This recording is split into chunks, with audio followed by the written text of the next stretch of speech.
जनसत्ता संपादकी आज की टॉपिक है न्याय की राह। 1 2 3 स्टार्ट। इसमें कोई दो राय नहीं कि किसी आपराधिक घटना की निष्पक्ष और गहन जांच पड़ताल के बाद ही कोई निष्कर्ष सामने आता है तथा इसी आधार पर कानूनी प्रक्रिया के निष्कर्ष तक पहुंचती है।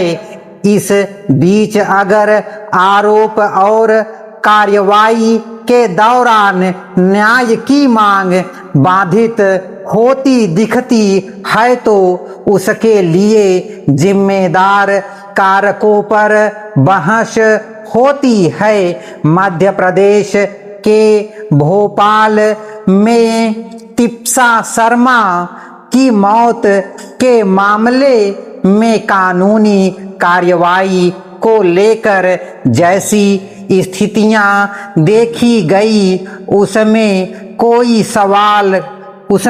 सवाल उठे।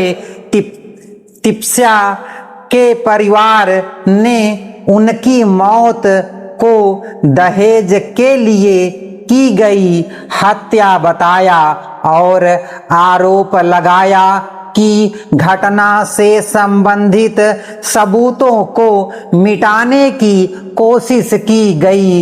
इसके अलावा शव की पोस्टमार्टम रिपोर्ट में तथ्यों की तोड़ मड़ोड़ करने के आरोप लगे और यह भी कहा गया कि प्रभावशाली लोग मामले की जांच को प्रभावित करने की कोशिश कर रहे हैं। खबरों के मुताबिक तिप्सा की मौत के बाद प्राथमिकी दर्ज करने में 3 दिन का टाल मटोल की गई और घटना से संबंधित सबूत को संभाल कर सुरक्षित रखने में पुलिस नाकाम रही।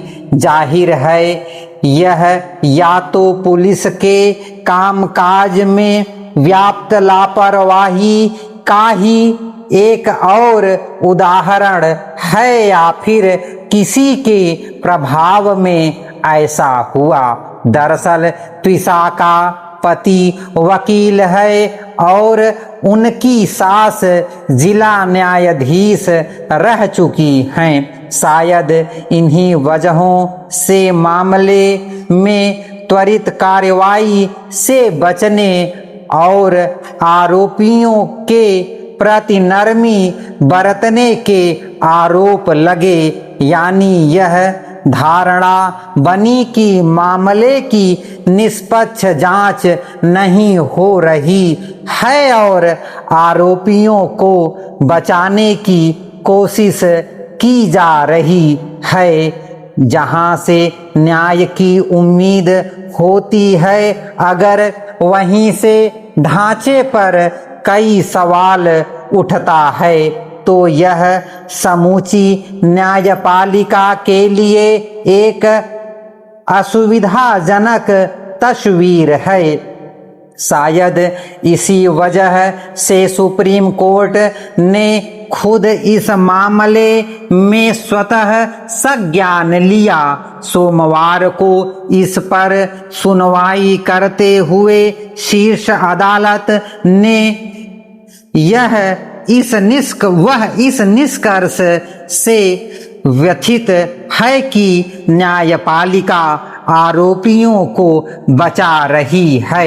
इसके साथ ही अदालत ने पीड़ित पक्ष और उनके परिजनों तथा अभियुक्तों से कहा कि वे मीडिया या सार्वजनिक मंचों पर बयान देने के बजाय अपनी बात जांच एजेंसी के सामने दर्ज कराएं ताकि जांच पर नकारात्मक प्रभाव न पड़े। सुप्रीम कोर्ट की यह चिंता वाजिब है कि न्यायपालिका को लेकर आम जनता के बीच नकारात्मक धारणा न बने, मगर सवाल है कि आखिर पीड़ित पक्ष के सामने उचित तरीके से कार्रवाई न करने और आरोपियों को बचाने का आरोप